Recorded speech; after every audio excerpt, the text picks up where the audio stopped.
오늘은 사도행전의 마지막 시간입니다. 사도행전의 마지막 시간인데 저는 다시 한번 사도행전을 쭉 한 주간 내내 매일 한 번씩 읽었거든요. 다시 쭉 읽어가면서 크게 큰 이제 눈으로 사도행전을 이렇게 바라보면서 한 가지 질문이 생겼어요. 사도행전이 복음의 불길이 전 세계로 이렇게 흩어지는, 아시아로 또 로마로 이렇게 흩어지는 그러한 큰 복음의 물결을 이야기하는데 마지막 부분이 너무 허무하게, 너무 싱겁게 끝나요. 사도 바울이 로마로 들어가서. 또 로마로 들어갈 때 굉장히 영적으로 참 충만한 은혜가 있거든요. 참 그 어려움 속에서 폭풍을 뚫고 그리고 그 생명의 위협을 받으면서 로마까지 사도 바울이 들어갔어요. 근데 사도 바울이 거기서부터는 특별히 한 것이 없어요. 그리고 오히려 우리 관점에서 볼 때 사도 바울에 대한 기록을 남기려면 야고보 사도가 예루살렘 교회에서 순교했다는 기록을 쓴 것처럼 사도 바울이 로마에서 순교했다. 그리고 베드로가 로마에서 순교했다. 그렇게 이야기를 만약에 마무리를 졌다 그러면 굉장히 큰 의미가 있을 것 같아요. 우리가 볼 때는. 그런데 사도행전이 마무리를 하면서 사도 바울이 2년 동안 하나님의 나라와 주 예수 그리스도를 전하고 가르쳤다. 이렇게 하고 딱 끝나버려요. 그러면서 사도 바울의 사역이 마치 계속 진행되는 것처럼 그렇게 그런 어떤 인상을 남겨요. 그러면서 이것은 끝난 것이 아니고 계속 진행되는 것이다 라는 것을 말씀하는 그런 느낌을 받게 됩니다. 그래서 저는 성경이, 사도행전이 말하려고 하는 것이 무엇이냐, 그 핵심이 마지막 장에 있어요. 사도행전에서 그렇게 복음의 물결이 이렇게 확장되는 가운데 여러 가지 이적과 능력들이 나타나요. 그리고 사람들이 회개하고 나와서 세례를 받고 교회가 막 부흥하는 양적 성장이 있어요. 그런 교회의 어떤 확장과 성장을 이야기하는데 어떻게 보면은 사도 바울을 통해서 이 모든 이 사도행전의 이야기가 후반에 진행되면서 교회의 사명이 뭐냐 이거예요. 교회 사명이 부흥이냐 아니면 교회 사명이 다른 무엇이냐. 사도 바울을 통해서 우리가 보는 사도행전의 결론은 교회의 사명은 부흥이 아니고 교회의 사명은 하나님 나라의 확장이에요. 하나님 나라, 끊임없이 하나님 나라를 증거하는 삶을 살아야 된다는 거예요. 그래서 저는 거기에 대한 것을 다시 한번 결론적으로 저와 여러분이 묵상하기를 원합니다. 교회의 사명, 또 사도행전의 성경에서 말씀하고 있는 교회가 어떤 방향으로 가야 되는지 거기에 대해서 우리가 다시 한번 도전을 받는 시간이 되기를 원합니다. 성경은 인류의 역사를 영적인 역사와 그 다음에 그런 시간적인 역사로 그렇게 구분을 하고 있어요. 시간적 역사는 시대의 흐름 따라서 진행이 되죠. 그래서 성경 안에 시간적인 역사가 있습니다. 그런데 시간적인 역사는 연속성을 가지진 않고 뚝뚝 끊어져서 필요한 부분이 이렇게 등장하고 없어지고 합니다. 그래서 성경에서 보면은 세계 5대 제국의 역사가 그대로 나타나고 있어요. 그래서 세계 5대 제국의 역사와 성경의 역사와 같이 가는 시간적 역사를 기록하면서 아울러서 성경은 영적인 역사를 기록하고 있어요. 영적인 역사. 근데 영적인 역사는 첫 번째는 창조의 역사예요. 창조의 역사. 하나님께서 세상을 창조하시고 그리고 그 가운데 에덴 동산을 창설하셨다. 그렇게 기록하고 있어요. 그래서 그 창조의 역사는 하나님의 창조의 섭리인데 이것은 하나님께서 만물의 주인 되신 것을 선포하는 거예요. 만물의 주인 되세요. 그리고 인간은 하나님과 어떤 관계에 있느냐라는 것을 그 창조 역사에서 분명하게 우리한테 보여주고 있어요. 그것은 하나님께서 에덴 동산을 만드시고 에덴 동산의 주인으로 인간을 거기다 세우셨어요. 그래서 에덴 동산은 천국, 오늘 성경에서 말하는 사도행전을 읽은 하나님의 나라라고도 하고 천국이라고 하는 천국의 모형이 에덴 동산이에요. 그래서 그 안에 인간을 두신 거예요. 그래서 인간을 두셔서 창조의 역사 가운데 인간은 어떤 위치를 가지냐 하면은 인간은 하나님의 대리인이에요. 에이전트예요. 하나님의 에이전트라고 또 사도행전, 또 서신서에서는 하나님의 엠베서더, 하나님의 대사라고 이야기를 해요. 하나님의 대사로서 거기에서 에덴 동산을 다스리는 거예요. 그래서 창조의 역사에는 영적인 창조 질서가 있어요. 창조 질서를 거기서 설명하고 있는데 질서가 계급이죠. 계급. 누가 제일 높냐? 하나님이 제일 높아요. 에덴 동산 안에서. 그리고 우주 질서 안에서 하나님이 제일 높아요. 그리고 인간이에요. 그리고 만물이에요. 인간은 하나님으로부터 하나님의 대리인으로서 만물을 통치하라, 다스리라, 정복하라고 하는 그런 위임 명령을 받은 사람들이에요. 그게 인간이에요. 그래서 창조 질서라고 하는 것은 하나님 제일 높이 세우고 그 다음에 인간이 인간으로서 만물, 하나님의 대리인으로서 만물을 다스리는 것, 통치하는 것이 이것이 창조 질서예요. 그래서 창조 질서가 깨졌다라고 하는 것은 뭐냐면 인간이 하나님을 맨 위에다 놓지 않고 거기다가 만물을 놓는 경우예요. 짐승을 숭배하고 산을 숭배하고 큰 강을 숭배하고 그러죠. 여러분 티베트를 가보면 사람들이 산을 숭배를 합니다. 산을 숭배하고 산에게 제사를 드리고 산에를 예배를 해요. 이것은 창조 질서가 깨진 거예요. 창조 질서가. 그럼 창조 질서가 왜 깨졌느냐 하면은 그 다음에 이야기하는 인간의 역사 중에 타락의 역사가 있어요. 창조, 타락했어요. 에덴 동산에서 타락했어요. 그 타락은 뭐냐? 죄를 진 거죠. 죄의 기본은 불순종입니다. 불순종은 하나님께서 말씀하신 것을 하라고 한 것을 하지 않고 하지 말라 한 것을 하는 경우 이게 죄예요. 최초의 성경에 말하는 죄의 기준은 하나님이 기준인 거예요. 하나님께서 말씀하신 것을 하고 안 하고가 죄의 기준이 됐어요. 선악을 알게 하는 나무 열매는 먹지 말라라고 했는데 인간이 먹은 거예요. 그게 뭐 대단하다고. 그 열매 먹은 것이 뭐가 그렇게 대단합니까? 그런데 열매 자체가 죄가 아니고 하나님께서 규정하신 것을 넘어선 그것이 죄예요. 그래서 그 불순종으로 타락이 시작되었고 이 타락의 역사는 바로 낙원에서 추방되는 결과를 맞이하게 됩니다. 그래서 에덴 동산에서 추방이 되는 거예요. 에덴 동산에서 추방된다고 하는 것은 여러 가지 부가적인 결과를 가져옵니다. 첫째는 에덴 동산에서 추방됨으로 인해서 그 순간부터 인간에게 사망이 왔어요. 사망이 왔어요. 그러니까 성경을 가만히 읽어보면 만약에 선악과를 따먹지 않고 그냥 에덴 동산에서 인간이 하나님의 창조 질서 안에 이렇게 살았다면은 우리에게는 그냥 영생의 과정이 있을 거라는 거죠. 그런데 사람이 그것을 그 깨물어 인해서 그게 죄가 됐고 죄의 결과 사망이 온 거예요. 로마서 5장 12절에 그렇게 표현을 했어요. 한 사람으로 말미암아 죄가 세상에 들어왔고, 한 사람은 아담을 말하는 거예요. 아담이 불순종한 거죠. 한 사람으로 말미암아 죄가 세상에 죄로 말미암아 사망이 들어왔는데 죽음이 왔어요. 사람이 이제 개인적 종말이 시작된 거예요. 우리는 이것을 개인적 종말이라고 그래요. 종말은 두 종류가 있는데 개인적 종말과 역사적 종말이 있어요. 역사적 종말은 세상의 끝날을 말하는 거예요. 개인적 종말은 인간의 사망에, 이 땅에서 육신이 죽는 것을 말합니다. 이와 같이 모든 사람이 죄를 지었으므로, 근데 그 다음이 문제예요. 한 사람이 죄를 져가지고 그 죄로 인해서 사망이 들어왔어요. 사망이 들어왔는데 그 다음부터 모든 사람이 죄를 지었다. 그 자손들이 죄를 짓는다는 두 가지 의미가 있어요. 자손들이 죄를 짓는다는 것은 그 자손들 자체가 자기와는 상관없이 죄인의 가문이 되어서 그냥 죄인의 가문으로서 죄를 짊어지는 그런 그 원죄가 이어지는 게 있고, 두 번째는 죄성을 가지다 보니까 사람이 스스로 죄를 짓는 거예요. 이제부터는 자기가 알아서 죄를 짓고 사는 거예요. 그래서 분별하지 못하는 거죠. 하나님이 원하시는가 원하시지 않는가에 대한 분별을 하지 못하는 상황이 이제 발생을 해요. 이걸 자범죄라고 하죠. 그래서 우리가 보통 회개할 때 예수를 믿으면 원죄가 제일 먼저 해결이 돼요. 원죄를 해서 죄로 인한 사망의 문제, 영적인 사망, 이 문제가 해결이 되는데 그것이 바로 예수를 믿는 거예요. 그리고 그 다음 문제가 자범죄의 문제. 내가 살면서 스스로 내 죄성 때문에 짓는 죄의 문제를 말하고 있어요. 여러분, 회개를 하는 데 있어서 우리가 어느 정도까지 회개를 해야 될까요? 생각나는 만큼 회개해야 돼요. 생각나는 만큼.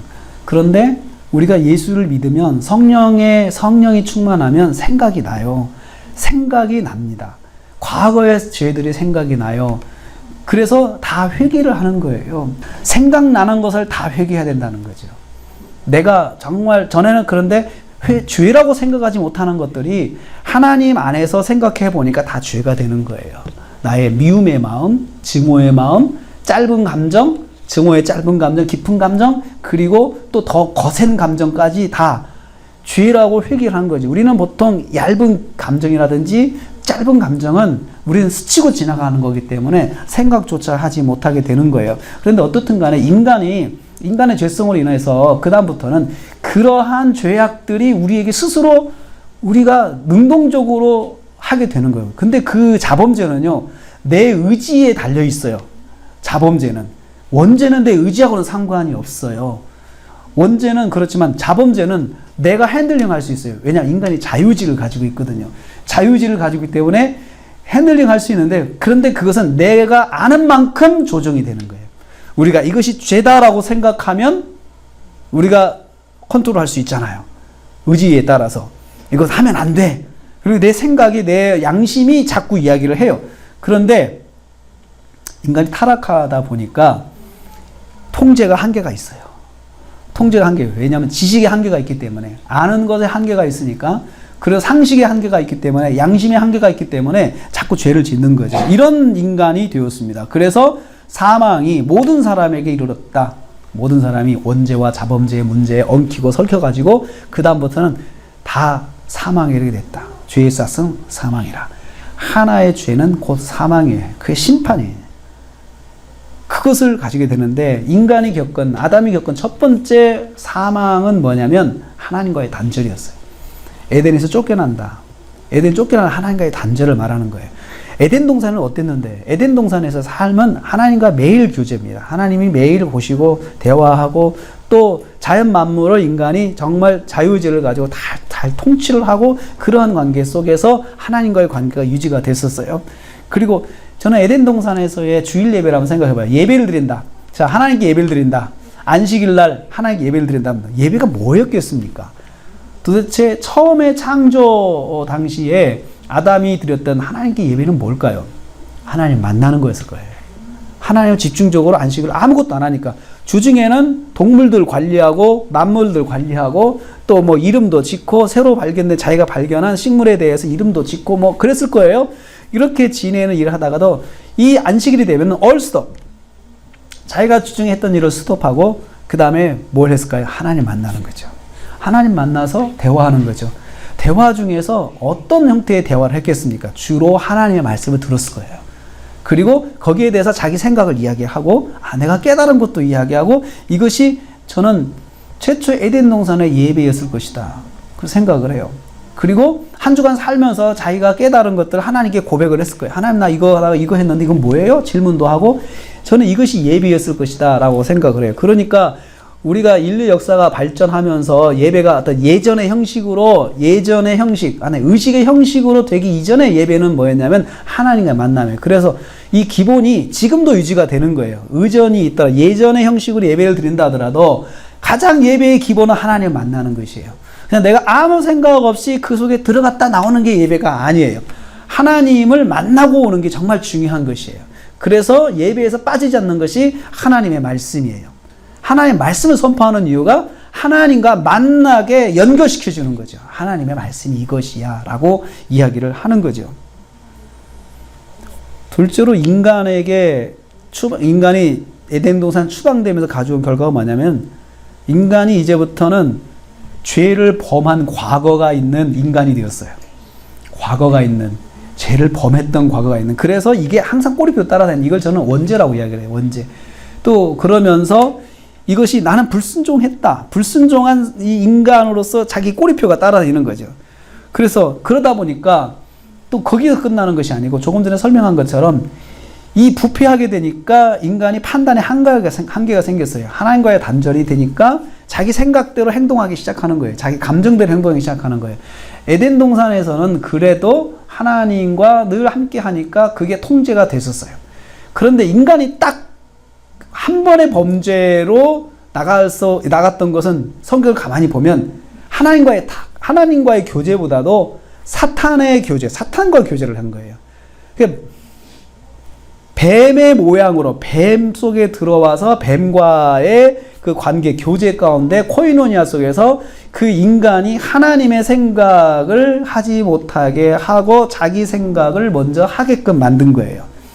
그래서 타락한 인간이 에덴 동산에 쫓겨났을 때 가장 먼저 이 자범죄에 빠질 수밖에 없었던 것은 하나님과의 교제가 없었으니까 하나님의 기준을 모르는 거예요. 하나님의 기준이 자꾸 멀어지는 거예요. 그것이 자녀들을 낳기 시작하면서 그 자녀와 자녀를 사이에서 대를 이어가면서 점점 더 멀어지는 거예요. 또 꽉 붙잡고 하나님 말씀을 이야기한 자녀들, 꽉 붙잡고 하나님 말씀에 대해서 교육을 한 자녀들은 그래도 하나님을 예배하려고 그러고, 물론 연약한 자범죄의 성격이 있지만 그래도 하나님께 예배하면서 회복하고 치유하고 이렇게 하면서 나갔지만, 하나님의 말씀을 듣지 않은 자녀들은 계속해서 끝까지 죄를 범하는 쪽으로 나가요. 살인을 하면서도 떳떳하게 생각하고, 이렇게 경쟁과 전쟁 속에서 인간이 자꾸 타락을 하게 되는 것을 보여주고 있습니다. 그리고 또 하나는 에덴 동산에 추방되면서 인간의 타락으로 인해서 인간과 만물 사이의 관계도 깨졌어요. 그러니까 너희가 만물을 다스리라, 만물을 정복하라. 그건 통제력, 위임권을 받은 자로서, 대리자로서 만물을 통치하는 권리가 약화된 거예요. 왜 약화됐을까요? 이 만물이 인간의 권위를 인정해주지 않는 거예요. 왜냐하면 권위가 떨어진 거죠. 우리가 권위가 떨어지면은 명이 통하지 않잖아요. 영이 통하지 않잖아요. 인간관계도 그렇잖아요. 그런 것처럼 하나님과의 관계가 떨어지니까 만물과의 관계도 약화가 되는데, 그때부터 인간이 만물에게 공격도 받게 되고, 그리고 환경으로부터 인간이 공격을 받게 돼요. 그리고 성경에 보면은 이 가시나무의 가시가, 이 식물의 가시가 돋친 이 식물들이 나와서 인간이 상처를 입게 되고 공격을 받는 이런 일이 나타나요. 그러니까 어떻게 보면은 만물이 대드는 거죠. 인간한테도. 그래서 질서가 깨지는 거예요. 인간이 오히려 만물 앞에 복종하는 거예요. 인간이 스스로 만물 앞에 절하고 만물 앞에 예배하고 이렇게 되는 거죠. 창조 질서가 깨지는 거예요. 근데 이것을 하나도 영적인 위기로 생각하지 못하는 그런 관계가 있는 거예요. 왜 우리가 우상 숭배하는 거에 대해서 하나님 앞에 큰 죄라고 하냐면은 창조 질서를 깨는 거예요. 예수 믿는 사람은 예수를 믿으면서 창조 질서가 회복이 되는 거예요. 일시적으로 우리가 이 땅을 살면서 그래도 창조 질서를 지키려고 노력하는 삶으로 이제 그리스도인들이 바뀌기 시작해요. 그래서 만물을 숭배하진 않아요. 만물을 다스리고 만물을 통치하려고 그러지, 그것들을 숭배하려고는 하진 않죠. 그런데 그러면서 인간한테 많은 도전이 있어요. 왜냐하면 만물을 숭배하지 않으면 만물이 인간을 공격하는 거예요. 그런 관계가 된 거죠. 그 출발점이 뭡니까? 죄 때문에 그랬어요. 죄 때문에. 만물도 그 온전성을 상실하게 된 것입니다. 이게 바로 타락의 역사입니다. 타락의 역사. 세 번째 역사는 창조의 역사, 그 다음에 타락의 역사, 그 다음에 구속의 역사. 구속과 회복의 역사라고 이야기해요. 하나님께서 인류 역사를 통해서 그 이후로 타락의 역사 가운데서부터 출발한 회복을 위한 하나님의 그 역사가 있어요. 회복. 이걸 다시 회복하는 게, 다시 인간이 다시 그 에덴 동산을 회복하게끔 만드는 역사를 하나님께서 역사 속에서 진행을 하시는데, 그것이 이제 구원의 길을 열어놓으셨다. 그 가운데서도 다시 이 사람이, 이 성도가 사람이 하나님의 자녀로서 다시 돌아올 수 있는 길을 열어놓으셨습니다. 이것을 구속의 역사라고 이야기를 해요. 그래서 성경이 구약부터 신약까지 구속의 역사예요. 구속이에요. 그래서 구속사라고 이야기하고, 그 구속의 역사는 예수 그리스도를 통해서 이루어지기 때문에, 그래서 예수 그리스도에 대한 기록이 성경의 역사예요. 그래서 구속사 중심의 성경의 기록은 곧 예수 그리스도 중심으로 이루어지고 있어요. 그래서 성경이 예수 그리스도가 누구를 통해서 어떻게 태어났는지 그렇게 이야기를 하고 있어요. 그래서 마태복음 1장 1절이 예수 그리스도, 다윗의 자손 예수 그리스도의 계보다, 세계다라고, 옛날 번역서는 세계다라고 얘기해요. 세계.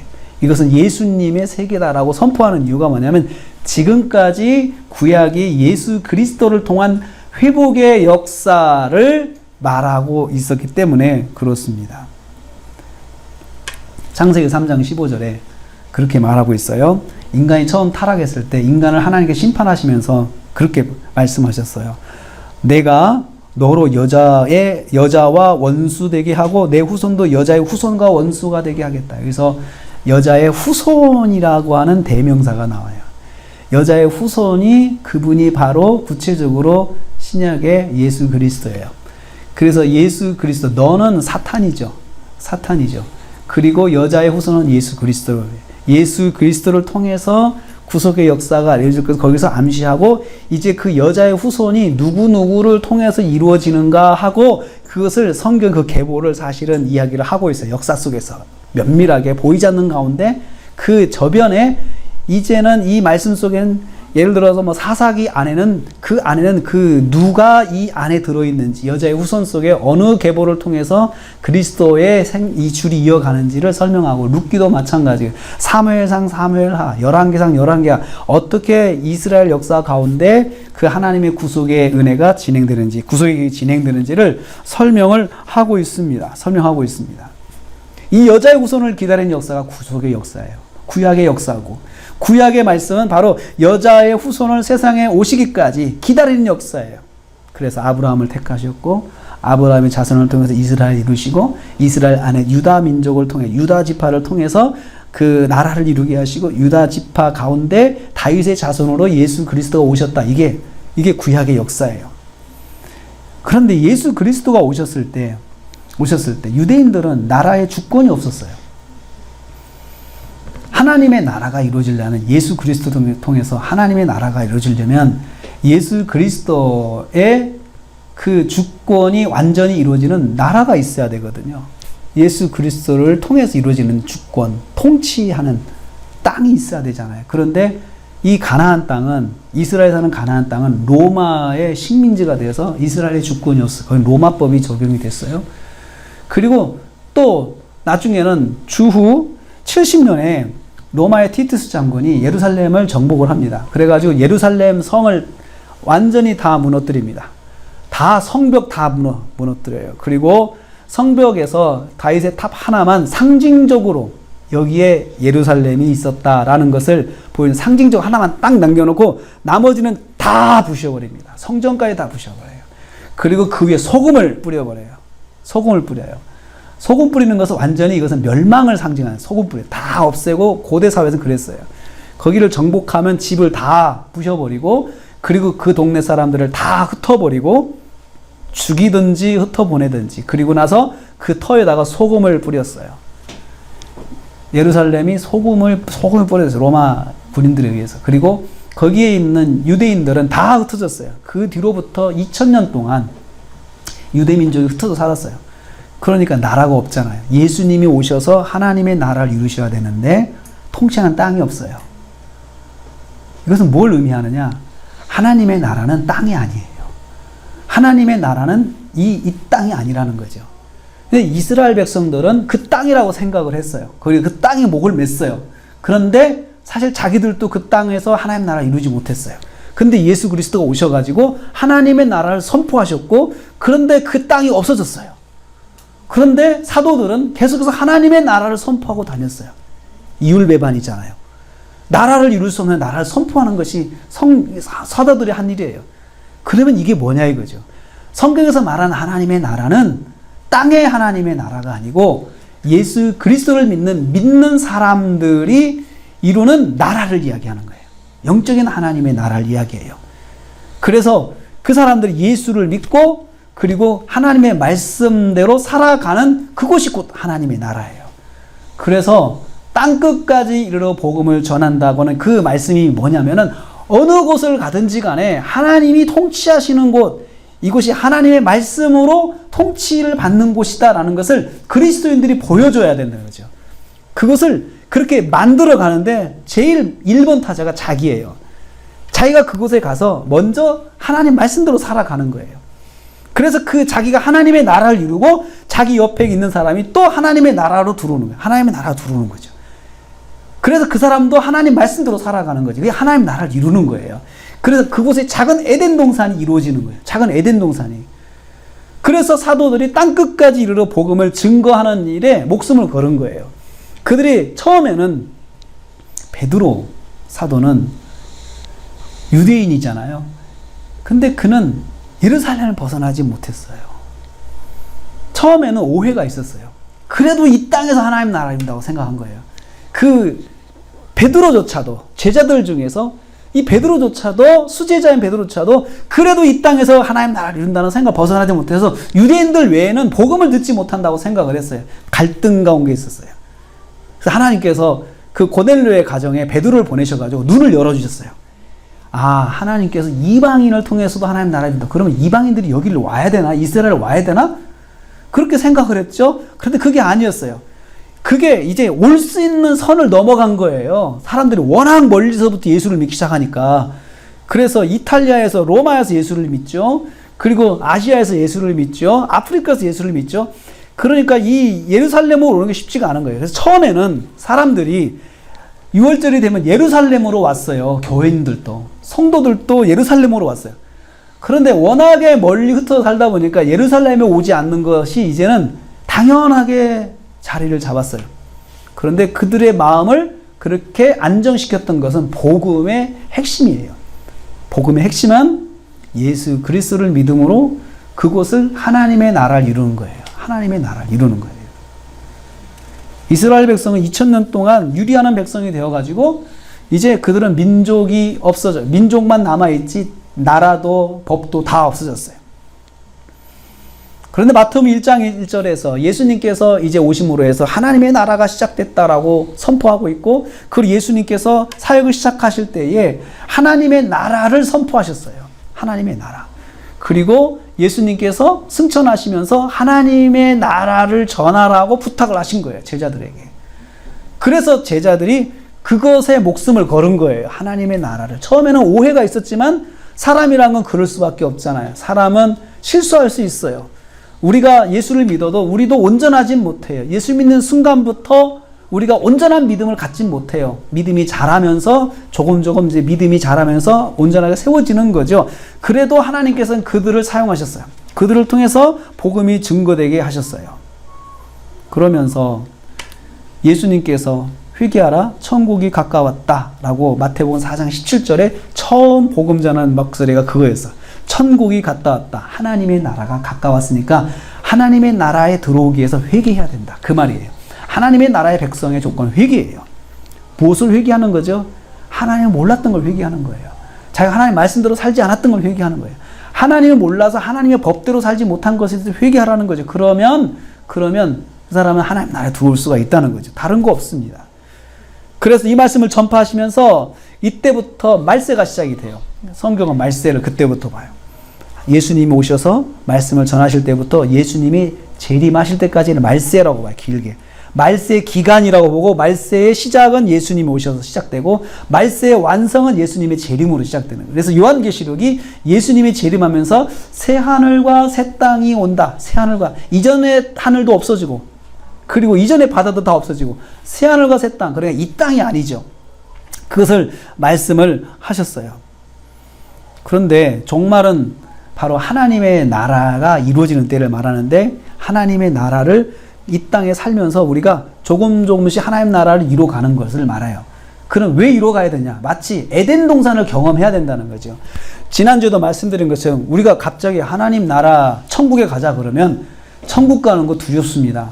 천국을 모르는 사람한테 천국 가자 그러면 천국도 무서운 존재가 되는 거예요. 바로 죽기 전에 계신 분에게 천국 가자라고 하면은 두 가지 반응이 있어요. 좋게 말씀을 받아들이고 천국 가자고 하는 분은 그냥 아멘하고 하는 분이 있지만, 어떤 분은 더 두려워서 받아들이지 못하는 분이 있어요. 이것은 평소에 천국에 대한 개념이 없이 갑자기 죽을 때 천국 가자 그러면 사실 그건 힘든 거예요. 그래서 우리가 하나님께서 갑자기 하나님의 나라 종말에 완성된다 그러면 사실 우리도 받아들이기 힘들 것 같아요. 굉장히 혼란이 일어날 것 같아요. 그래서 평소에 하나님의 나라를 이루어가는 삶을 살다가 종말에 하나님의 나라가 진짜 이루어지는, 완성되는 것을 우리가 기대하고 그것을 이해할 수 있게끔 만드시는 것이 바로 하나님 나라를 우리가 이 땅에서 이루는 것입니다. 그런데 그때와 시기는 아무도 모른다고 했어요. 언제 하나님의 나라가 완성될까? 모른다고 그랬습니다. 예수님께서 그렇게 말씀하셨어요. 마태복음 24장 36절에 그러나 그날과 그때는 아무도 모르나니 하늘의 천사도 아들도 모르고 오직 아버지만 아신다. 자, 마태복음 24장을 제가 좀 보려고 그래요. 때와 시기에 대해서는 모른다고 했지만 징조를 통해서는 알 수 있다고 그러세요. 징조를 보면서 가까웠구나라는 것을 알 수 있다고 그랬어요. 마태복음 24장 3절을 한번 보세요. 제자들이 예수님께 질문을 했다. 3절에 시작합니다. 주님의 재임하심과 세상 끝에는 무슨 징조가 있습니까? 이렇게 물어봤어요. 제자들에게. 그러면 예수님께서 그렇게 말씀하셨죠. 4절. 미혹받지 않도록 조심하라. 미혹이 온다는 거예요. 미혹. 무슨 미혹이요? 나는 그리스도다. 많은 사람이 내 이름으로 와서 나는 그리스도라고 말하는 거예요. 그러니까 거짓 그리스도가 여기저기서 일어나는 게 말세의 징조예요. 그러니까 이런 사람들이 많은 것은 말세가 다가왔다는 거죠. 여러분, 적그리스도 그리고 거짓 그리스도는 예수님이 승천하시고 나서 초대교회 때부터 거짓 그리스도가 나왔어요. 초대교회 때부터. 그래서 이단이 계보가 있어요.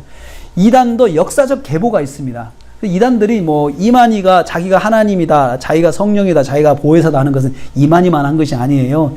이미 초대교회 때부터 쭉 그런 계보가 있어요. 이런 이단의 역사들이 있는데 이 이단이 예수님이 오실 그 재림하실 종말이 가까웠기 때문에 이런 징조가 나타난다는 거예요. 그리고 6절 말씀에요. 난리와 소문이 나겠다. 난리가 어떤 난리입니까? 구체적으로 7절 말씀에 민족이 민족을, 나라가 나라를 대적, 전쟁이죠. 전쟁. 기근과 지진, 난리죠. 기근과 지진이 일어나고 이것은 재난의 시작일 뿐이다 라고 말씀하고 있어요. 그러면서 소문도 말세의 현상이에요. 그러니까 페이크 뉴스가 사람들을 더 이렇게 현혹시키고 하는 게 말세 현상이에요. 그래서 이것들이 다 말세 현상이다. 그리고 9절 말씀에 그때 사람들이 너희를 환난에 넘겨주겠다. 고난과 핍박, 성도들의 고난과 핍박이 와요. 모든 민족에게 미움을 받을 것이다. 실제로 이 말씀을 이제 하시고 나서 로마 교회가 사도 바울이 순교하고 나서부터 핍박을 받습니다. 엄청난 핍박을 받습니다. 말할 수 없는 핍박을, 우리가 잘 아는 것은 영화에 많이 나오죠. 네로 황제 때가 아주 그 큰 핍박의 아주 전형인데, 그리스도인들은 사자밥이 됐어요. 검투사들의 검투 상대가 돼가지고 죽임을 당하기도 하고, 스파링 상대도 되기도 하고, 예수 믿는 사람들이 그렇게 죽었어요. 그런데 예수 믿는 사람들이 그렇게 죽는데도 신앙을 놓지 않는 거예요. 사람들이. 믿음을 놓지 않고 계속해서 했던 것은 뭐냐면 사도 바울이 2년 동안 가르친 하나님 나라에 대해 선포하고 예수 그리스도에 대해서 가르쳤다라고 했잖아요. 그 가르친 것이 기반이 되는 거예요. 흔들리지 않는 신앙의 기초가 된 거예요. 그래서 계속해서 보면은요, 미움을 받는데 그때 많은 사람이 실족하게 될 것이다. 실족한다. 워낙에 미움이 강하니까 사람이 견디지 못하는 거죠. 그래서 어떤 사람은 나 믿음 놓겠다라고 이야기하고 실족하는 거죠. 그리고 또 서로 잡아주고 서로 미워하겠다. 서로 교회끼리 서로 미워하는 관계가 또 형성이 되고 서로 고발해가지고 또 잡아주기도 하고 상금도 타고 이렇다는 거죠. 그리고 거짓 선지자가 계속 일어나요. 거짓 선지자, 내가 하나님의 계시를 받았다라고 해서 나오는 거지. 또 불법이 성한다. 불법이 얼마나 성합니까? 그러니까 합법을 가장한 불법, 그리고 기득권층이 가지고 있는 불법, 이런 것들이 그냥 뻔하게 일어나는 것이 말세 현상이라는 거죠. 그러면 주님께서 13절 14절에 이렇게 말씀하셨어요. 마지막으로 이렇게 끝까지 견디는 자는 구원을 얻어야 된다. 성도는 견뎌야 한다는 거죠. 성도는 그 속에서 투쟁하는 것이 성도가 아니고 성도는 그 안에서 견뎌야 된다는 거죠. 그리고 이 천국 복음이 모든 민족에게 증언되기 위하여 온 세상에 전파되리니, 그런데 그런 상황 속에서도 복음은 전파된다는 거예요. 그래서 사도행전에 그 마태복음 28장 19절 20절에 예수님께서 그러면서 승천하시면서 너희는 모든 민족을 제자 삼으라라고 부탁을 하셨고, 사도행전 1장 8절이 성령이 임하시면 우리가 땅 끝까지 증인이 된다, 이 말씀으로 연결이 돼요. 그러니까 예수님께서 관심을 가지신 것은 이 땅에서 내가 승천한 다음에 다시 올 때까지 하나님의 나라가 세계 곳곳에 다니면서 하나님의 나라가 선포되는 것을 하나님 원하시는 거예요. 그래서 사도들이 이 메시지를 붙잡고 목숨을 바쳐가면서 복음을 전하기 시작했어요. 이 복음이 어디까지 왔느냐? 정말 그 징기스칸 영화를 보면은 그 선교사들이 몽골에도 가요. 몽골에도 복음이 증거돼요. 그리고 세계 곳곳에 그리스도인들, 그 몽골이 지배하던 당시에 기독교가 최고조였던 것 같아요. 세계 곳곳에. 그렇게 복음이 증거되는 확장을 가지게 되는데, 그게 바로 하나님 나라를 전하는 사람들이 불같이 일어난 거예요. 그 뒤부터. 사도 바울은 로마에서 순교하고 끝났습니다. 순교를 찬양하고 사도 바울의 어떤 그런 선교 열매를 찬양하는 것으로 사도행전이 끝나지 않고, 사도 바울이 계속해서 하나님 나라를 전하더라 이로 끝나고 있는데, 이것은 그 뒤를 이어서 제2, 제3의 사도 바울이 곳곳에서 일어나서 복음을 증거했다는 것을 암시하고 있습니다. 그래서 사도행전에서 돋보이는 것은 사도행전 28장 31절, 30절, 31절이 돋보여요. 바울이 2년 동안 셋집에 머물면서 자기에게 오는 사람을 다 영접하고 하나님의 나라를 전파하고 예수 그리스도에 관한 모든 것을 가르쳤다. 하나님 나라를 전파하고, 여기서 이 말씀에서 조금 지금까지의 어떤 복음 전파와 좀 다른 부분이 있어요. 뭐냐면 바울이 찾아간 게 아니고 사람들이 찾아왔어요. 사람들이 그 말은 바울이 찾아갈 수 없었죠. 왜냐하면 거기가 가택 연금 장소니까. 자기가 있는 곳에서 그런 자기 찾아온 사람들에게 복음을 전했으면 얼마나 전했겠어요. 자기가 찾아가면서 전해야 많이 전할 수 있는데, 사실 거기서도 제한적으로 복음을 전할 수밖에 없었던 거죠. 그런데도 성경은 이것을 아주 귀하게 취급하고 있어요. 이것 자체가 적은 수에게 복음을 전했지만 이 파급 효과는 엄청나게 컸던 거예요. 이때 복음을 들은 로마 교회가 그 다음에 닥쳐올 엄청난 시련을 다 견디게 됩니다. 그들이 있는 곳에서 하나님의 나라를 이루게 돼요. 그 교인들이 모인 곳이 하나님의 나라가 됐어요. 교인들이 모인 공동체가 하나님의 나라가 됐어요. 그건 서로 사랑하고 서로 협력하고 서로 안아주고 서로 품어주고 그렇게 살았어요. 초대교회가 한 것처럼 네 것 내 것 없이 서로 챙겨줬어요. 아버지가, 부모님이 순교해서 고아가 되면 그 가족을 공동체가 지켜줬어요. 그리고 전쟁에 나가서 죽은 군인의 자녀들도 다 교회가 품어줬어요. 다 품어서 관리를 해줬어요. 그 예배의 공동체가, 그곳이 하나의 낙원이 된 거예요. 이렇게 사도 바울이 뿌려놓은 이 복음의 씨앗이 로마 교회를 버티는 버팀목이 되었어요. 환란 가운데서도. 로마의 전염병이 돌아서 시신이 거리를 넘쳐날 때 교회 지체들이 밤에 나가서 시체를 치우고 장례식도 치러주고 그 사랑을 베풀었어요. 그래서 로마 사람들이 이런 그 교회의 헌신을 보면서 생각을 바꿔가기 시작했어요. 계속 핍박은 오지만 예수 믿는 사람이 계속해서 생겨났던 이유는 교회가 핍박하는 정부를 대상으로 싸우지 않았어요. 그들은 기도하면서 그 핍박을 견뎌갔어요. 예수님 말씀하는 것처럼 견뎌야 한다 이거죠. 실족하지 말고 견뎌라라고 말씀하셨어요. 만약에 예수님께서 그 무장하고 싸워라라고 했으면 싸워야 되죠. 그런데 그렇게 하지 않았어요. 교회의 역사는 싸우는 교회는, 전투한 교회는 남지가 않았어요. 전투한 교회는 없어졌습니다. 그렇지만 희생하고 그리고 견딘 교회들은 지금도 살아남아 있습니다. 세계 중심이었던 로마에 복음의 불을 지펴놓고 바울이 순교하였습니다. 이 복음의 횃불을 교회가 받아서 세계 곳곳에 옮기는 그러한 교회가 되었습니다. 나중에 콘스탄틴 대제가 로마에서 국교로 교회를 인정할 때 그 로마의 모든 고속도로를 타고 복음이 흩어지기 시작했어요. 그걸 위해서 300년 동안 교회가 핍박을 받았던 것입니다. 이제 이 하나님 나라에 대한 사명은 우리에게 왔어요. 우리에게 넘겨졌어요. 우리 나라 교회가 우선적으로 해야 할 일은 하나님 나라를 선포하는 거예요. 이곳에 하나님 나라를 이루는 거죠. 이 작은 공동체가 하나님 말씀대로 사는 거예요. 하나님 말씀대로 이루어지는 공동체가 돼야 되는 거예요. 이것이 하나님의 나라예요. 그리고 저나 여러분이 속한 가정이, 여러분의 가정이 하나님의 나라가 돼야 돼요. 하나님의 말씀으로 다스려지는 이 공동체, 가정이 돼야 된다는 거죠. 그리고 저나 여러분이 가는 직장이 하나님의 나라가 돼야 돼요. 하나님 나라가. 이게 우리에게 주신 사명이에요. 우리가 거기서 오는 그 부수적인 것들, 하나님의 나라의 현상이 뭐냐면 질병이 치료되고 사자가 소처럼 풀을 먹고 이런 이 변화된 것들은 그것은 부가적인 열매에 불과한 것이에요. 우리의 환경으로 오는 열매에 불과한 것이지 그것 자체가 목적이 아닌 거예요. 그 자체가. 그게 교회의 본질이에요. 교회는 어디를 가든지 하나님의 나라를 이루기 위해서 힘써야 된다는 거예요. 여기서 우리가 하나님의 말씀대로 살자. 하나님 말씀을 잘 선포해서 그 말씀대로 우리 공동체에 다 적용을 하자. 로마 교회가 그랬어요. 그들은 그 핍박 속에서도 그 사람들을 품어주고 사랑하고 섬기는 걸 놓지 않았어요. 어디든지 가든지 간에.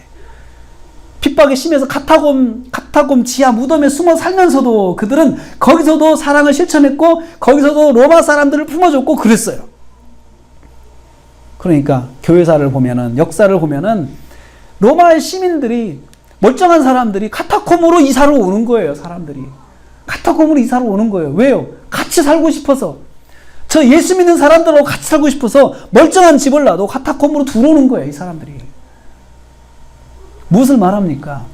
교회가 그 카타콤이라는 정말 그 안 좋은 환경을 하나님 나라를 이루니까 사람들의 마음속에 나 저기서 살고 싶다라고 생각을 하게 된 거죠. 우리 교회가 정말 이 어려운 시국에 이루어야 할 것은 하나님의 나라예요. 하나님의 나라. 그래서 저는 그런 생각을 해봤어요. 정말 이럴 때야말로 신앙과 불신앙을 떠나서 교회가 섬기는 마음을 가져야 되겠다라는 생각을 하는 거죠. 어떻게 섬겨야 될까 연구를 해야겠습니다. 그냥 또 한편 이런 생각도 해봤어요. 정통과 이단을 떠나서 우선 사람을 구하는 것을 우선 교회가 생각하자. 이런 생각도 해봤어요. 여러분은 어떻게 생각하세요? 사람을 살려야 되잖아요. 정통과 이단을 떠나서 저놈들 이단이고 나쁜 놈들이야. 그러니까 저 사람들은 수사를 받아야 돼. 그래서 저 사람들 어떻게 이번 기회에 우리가 아주 멸망을 시켜야 되겠다. 사실 그런 마음도 없지는 않아요. 그렇지만 정말 복음은 뭘 말합니까? 복음은 이단과 정통을 떠나서 사람을 구하라는 거예요. 사람을 구하라는 거예요. 그러니까 전애들도 치료를 받을 수 있도록 하나님 길을 열었어요. 전애들이 정말 마음을 열고 그런 마음을 갖도록 할 때, 마음을 가질 때 사람들이 진정성을 받아주고 사람들이 그 사람들한테 손길을 내밀고 그 사람들도 도와줘야 되고 그렇게 해야 된다는 거죠. 그게 교회라는 거죠. 로마의 그 사회가 교회를 지독하게 면밀하게 세밀하게 그리고 집요하게 죽이고 핍박했지만 교회는 항상 손을 내밀고 있어. 그들에게 도움이 필요한 사람들에게 따지지 않고. 그게 복음의 능력이죠. 그게 그리스도의 사랑이죠. 하나님의 말씀이 나의 변화와 결정의 출발이 되는 곳이 그게 하나님의 나라예요. 그래서 교회가 그렇게 하나님의 말씀을 자꾸 선포하고 강단은 하나님의 말씀 선포하는 이유가 하나님의 말씀을 가지고 살아야 하나님 나라를 이루니까 그런 거예요. 그래서 저나 여러분이 말씀을 큐티를 하고 말씀을 계속 들어야 된다는 이유가 묵상해야 된다는 이유가 그래야 하나님 말씀대로 살아가고 하나님 말씀을 이루어 하나님의 나라를 내가 이룰 수 있기 때문에 그런 거죠. 내 상식과 내 가치관과 내 양심으로 이루는 것이 하나님 나라가 아니에요. 하나님 말씀으로 이루는 것이 하나님의 나라예요. 예수님을 나의 구원자로 믿고 내 삶의 주인으로 믿는 바로 저와 여러분이 바로 하나님 나라의 중심인 거예요. 그래서 하나님 나라와 함께 예수님을 선포하는 이유가 거기에 있어요. 하나님 나라는 예수 그리스도를 믿는 사람이 하나님 나라를 이룰 수가 있기 때문에. 그래서 하나님 나라와 예수 그리스도가 같이 가는 것이에요. 저와 여러분의 인생의 최대의 사명은 하나님의 나라를 선포하고 이루는 것입니다. 저와 여러분이 어느 곳에 있든지 간에. 그래서 교회가 크든 작든 상관이 없어요. 한 성도가 출발해 그 하나님 나라의 출발점이니까요. 그래서 한 주간 동안도 저와 여러분이 사는 가정, 여러분이 가는 곳이 하나님의 나라를 이루는 그런 은혜가 있기를 주님의 이름으로 축복합니다. 기도하겠습니다. 하나님 감사합니다.